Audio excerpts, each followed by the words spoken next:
Hello student, आज हम research mythology के यूनिट नंबर 5 में लेक्चर नंबर 27 ले रहे हैं। नाम है types of chi square test. Topic तो first of all chi square goodness of fit test. ये दो टाइप्स के होते हैं, एक तो इंडिपेंडेंस चाई स्क्वेयर टेस्ट और सेकंड होता है chi square goodness of fit test. तो सबसे पहले chi square goodness of fit test ले रहे हैं। क्या होता है ये टेस्ट? This is a non parametric test. सबसे पहले तो ये नॉन पैरामीट्रिक टेस्ट होता है, पैरामीट्रिक नहीं होता है। We typically use it to find how the observed value of a given event is significantly different from the expected value. इसमें हम फाइंड आउट करते हैं जो हमने ऑब्जर्व वैल्यू है, जो एक्सपेरिमेंट में ली गई है, वो सिग्निफिकेंटली डिफरेंट है कि नहीं एक्सपेक्टेड वैल्यू से। In this case we have categorical data for one independent variables. इसके लिए हमें कैटेगरिकल डाटा चाहिए होता है वन इंडिपेंडेंट वेरिएबल का, and we want to check whether the distribution of data is similar और different from the that of the expected distribution. इसके बाद इस डिस्ट्रीब्यूशन को हमें चेक करेंगे कि डाटा जो हमने लिया है वो सिमिलर है, आ रहा है डाटा सिमिलर है या नहीं, डिफरेंट है या फिर उस एक्सपेक्टेड डिस्ट्रीब्यूशन से। Let us consider the example where the research scholar was interested in the relationship between the placement of student in the statistics department of a reputed university and their CGPA। हम एक example consider करते हैं कि research scholar है जो interested है scholarship में, जो कि placement of student in the statistics department of A reputed university और देयर CGPA के बीच में है। इस रिलेशनशिप को हम इस टेस्ट को हम ट्राई करते हैं। इस रिलेशनशिप के लिए कौन कौन सा है? प्लेसमेंट ऑफ द स्टूडेंट और their CGPA। In this case the independent variable is CGPA with the categories 9 to 10, 8 to 9, 7 to 8, 6 to 7 and below 6. These are categories for CGPA that we get. The statistical question is here whether or not the observed frequency of placed students are equally distributed for different CGPA categories, so that the theoretical frequency distribution contains the same number of students in each of the CGPA categories। यानी question ये होता है कि क्या जो observe frequencies हैं placed students की वो इक्वली डिस्ट्रीब्यूटेड है डिफरेंट CGPA कैटेगरीज के लिए, ताकि जो थ्योरेटिकल फ्रीक्वेंसी डिस्ट्रीब्यूशन है वो same number of student in each CGPA categories में रखता हो। We will arrange the data by using the contingency table which will consist of both the observed and expected value as below. Now the CGPA, where CGPA different categories of CGPA are 10 to 9, 9 to 8, 8 to 7, 7 to 6, below 6, then write total also. Then observed frequency of placed students for 10 to 9, 30, 9 to 8, 35, 8 to 7, 20, 7 to 6, 10 and below 6, 5, and total is 100. Similarly, expected frequency of placed students are 20, 10 to 9, 9 to 8, 20, 8 to 7, 20, 7 to 6, 20, below 6, 20, total 100. After constructing the contingency table, the next task is to compute the value of the chi-square statistics. The formula for chi-square is given as chi-square equals to summation I OI minus AI whole square upon AI, where chi-square is the chi-square value, OI is the observed frequency, EI is the expected frequency. Let us look the step-by-step approach to calculate the chi-square value. Step number 1, subtract each expected frequency from the related observed frequency. सबसे पहले expected frequency को related observed frequency में से हमें subtract करना है। For example, for the CGPA category 10 to 9, it will be 30 to 20 equals to 10. Apply similar operation for all the categories. Step 2, square each value obtained in step number 1 O minus E whole square. For example, CGPA category is 10 to 9. The value obtained in step 1 is 10. It becomes 100 on squaring. Applying similar operation for all the categories. Step number 3, divide all the values obtained in step 2 by related expected frequencies. O minus E whole square upon E. For example, for the CGPA category 10 to 9, the value obtained in step 2 is 100. On dividing it with the related expected frequency, which is 20, it becomes 5. Apply similar operation for all the categories. Step 4. Add all the values obtained in step 3rd to get the chi-square value. In this case, the chi-square value come out to 32.5. Step 5.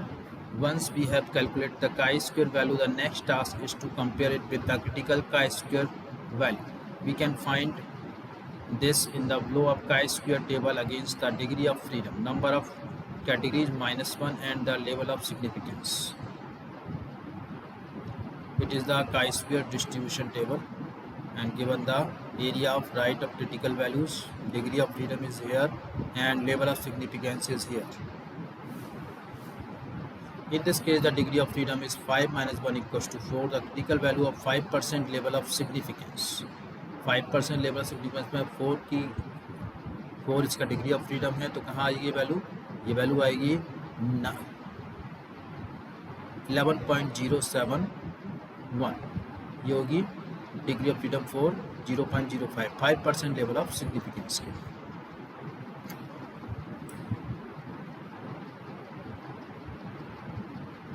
Sorry, इसमें 4 के लिए देखना है, 5 minus 1 किया था हमने, इसमें 9.488 है, तो 9.488 या 49 कह सकते हैं. Our obtained value is 32.5 is much larger than the critical value of 9.49. Therefore, we can say that the observed frequencies are significantly different from the expected frequencies. In other words, CGPA is related to the number of placements that occur in the Department of Statistics. Let's further solidify our underlying the performing the chi-square test in R.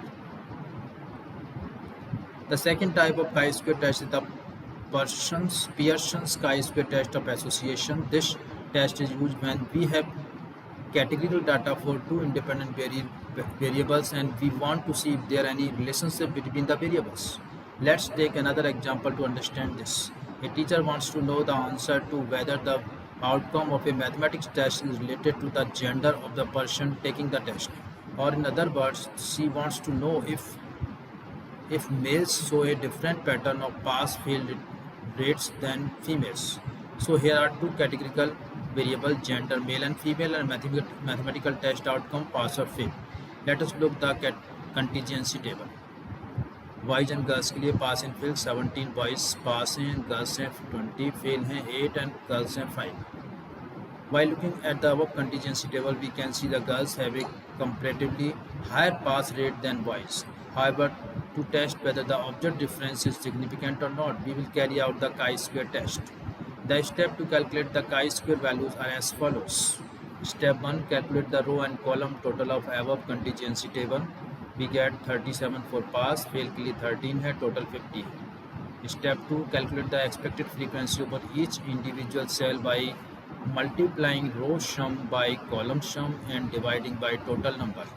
Expected frequency row total multiply column total upon grand total. For the first cell, the expected frequency would be 37 multiply 25 upon 50 equals to 18.5. Now write them below the observed frequency in brackets. Then we get 18.5 for pass and fail 6.5. Calculate the value of chi-square using the formula. Chi-square equals to summation I OI minus EI square upon EI. Calculate the right hand side of part of each cell. For example, 17 minus 18.5 square upon 18.5 equals to 0.1216. Step 4. Then add all the values obtained for each cell. In this case, the values are 0.1216 plus 0.1216 plus 0.3461 plus 0.3461 equals to 0.9354. Step number 4. Calculate the degree of freedom. Number of rows -1 multiplied number of column -1 equals to 1 into 1 equals to 1. The next task is to compare it with the critical chi-square value from the table we show above.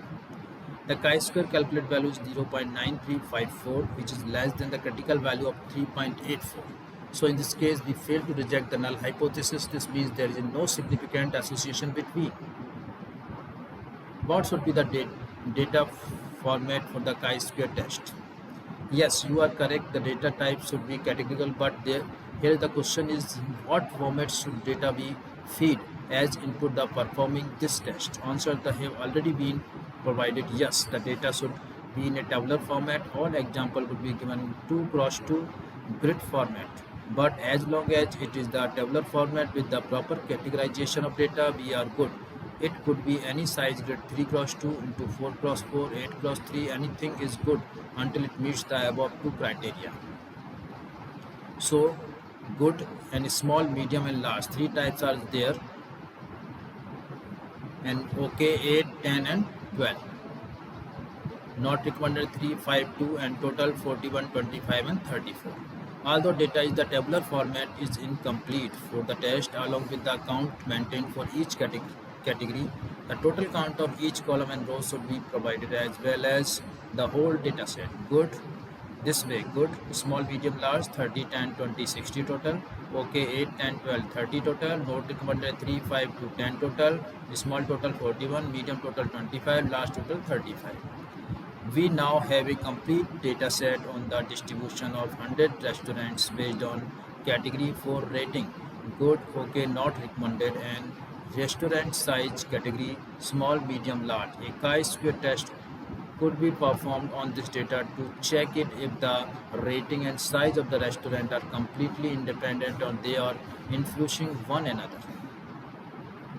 How to perform a chi-square test? तो मैं इस तरह से, यदि हम short में लें तो इस तरह से होता है कि chi-square टेस्ट के लिए हमें एक ऑब्जर्व वैल्यू चाहिए होती है, एक एस्टिमेटेड वैल्यू चाहिए होती है। इसके बाद इसमें हम इसकी टेबल बना लेते हैं अलग अलग, जैसे कि हमने पिछली बार किया था, good, okay, not recommended, total निकाल करके।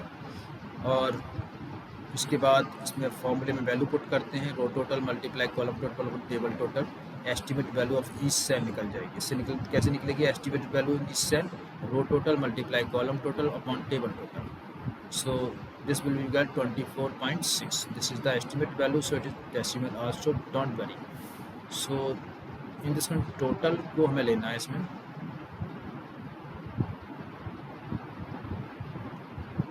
ईच सेल के लिए सभी के लिए अलग अलग निकालेंगे तो अलग अलग वैल्यूज आ जाएंगी। स्मॉल के लिए 24.6, मीडियम के लिए 15, लार्ज के लिए 24, टोटल 60 आ गया। ओके के लिए 12.3, मीडियम के लिए 7.5, लार्ज के लिए 10.2 और टोटल 30 आ गया। नॉट रिकमेंडेड के लिए स्मॉल के लिए 4.1, मीडियम के लिए 2.5, लार्ज के लिए 3.4, टोटल 10 आ गया। और टोटल में 41, 25, 34, टोटल 100 आ गया। दोनों तरफ से 100 आएगा, इसको वर्टिकली जोड़े या हॉरिजॉन्टल, दोनों तरफ से 100 ही आना चाहिए। It is the two test and table is correct or not. So this way we find out the estimated value in each cell. Then write in the original table this values, we get this table. About the 30, we estimate value 24.6. About the 10, medium 15 it is. In large, about the value 20.4. This value is all right, all values are written here in this table, original table and the estimated values table. The above table looks like our observed and estimated values are pretty much in line, so can we straight away say that the hypothesis is correct? Variables are independent of each other. As a data scientist, I would not conclude this too easily without calculating any further. So let us put our data to test now. But how to do that?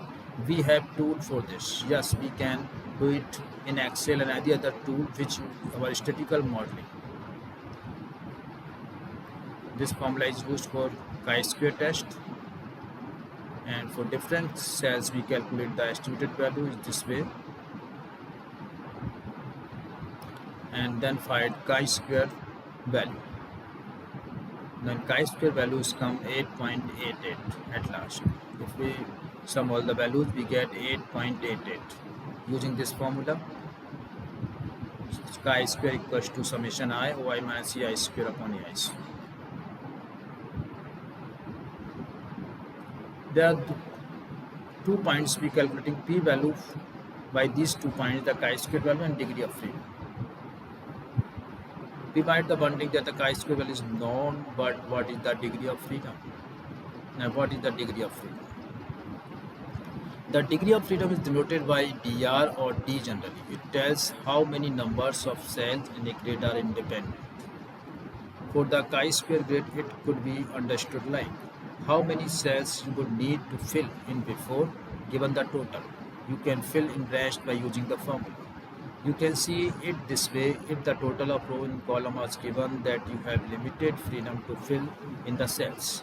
The rest of the cells are filled by the formula such that total of rows and columns are made. You can fill only certain cells by random numbers and rest all are filled with the help of formula application on total along with these random values. For direct calculation, it is the number of rows minus 1 times the number of column minus 1. R minus 1 multiplies C minus 1. If we apply this on our example, degree of freedom is 3 minus 1 multiplied 3 minus 1 equals to 2 into 2 equals to 4. We can fill in 4 random values and rest will be calculated with the help of total. Now you have all the data points to proceed further along with the conceptual knowledge of the chi-square test. There are chi-square table like Z-score and F-statistics table, but let's stick to Excel calculation here. The formula in Excel to be used in p-value equals to childistic x degree of freedom. Put in the values and this will give you a p-value of given data points mentioned above.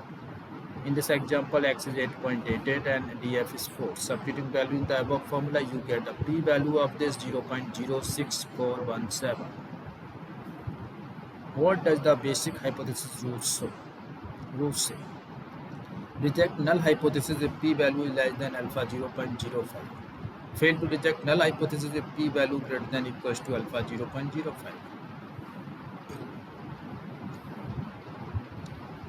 In the above example, the p-value is greater than the alpha and thus we fail to reject the null hypothesis and conclude the rating given are independent of size of the restaurant. Now you know every bit of the chi-square test. Remember, this test tells you the relationship between the observed and estimated. It tells you if the variables are independent or not, but it is not providing you insight on how variables are dependent and what kind of relationship exists between the variables. I hope you all had a good read through and we now well equipped with the chi-square test. And that's the example is given. There's a male and female and categories are full stop, rolling stop, no stop. And 6 is observed, 6.25 expected for full stop, rolling stop 16 observed, 16.12 expected, and no stop 4 observed and 3.64 expected for the male. Now for female, full stop 6 observed and 5.76 expected, rolling stop 15 observed and 14.88 expected, and no stop 3 observed and 3.36 expected. Now we calculate the chi-square value. Calculate this formula for each cell one at a time. For example, cell number 1, expected number 6.24 and then 6 minus 6.24 whole square upon 6.24 equals to 0.0092. Continue doing this for the rest of the cell and add the final number for each cell together to get the final chi-square number. There are 6 total cells, so at the end you should be adding 6 number together for your final chi-square number. इस तरह से हमें ये question solve करने हैं। chi-square test बहुत ही easy test है। Only observed और ऑब्जर्व्ड वैल्यू चाहिए हमें, एस्टिमेटेड वैल्यू चाहिए। इन दोनों वैल्यूज़ का यूज़ करके हम निकाल सकते हैं chi-square की वैल्यू, और chi-square की वैल्यू से हम पता लगा सकते हैं कि कितना हमने जो निकाली है वैल्यू वो कितनी गुडनेस ऑफ फिट टेस्ट के लिए कितनी गुडनेस ऑफ फिट है, यानी कितनी फिट है वो वैल्यू। इसके लिए हम chi-square टेबल का भी यूज़ करते हैं। So students, now we finish this lecture. Thanks all of you.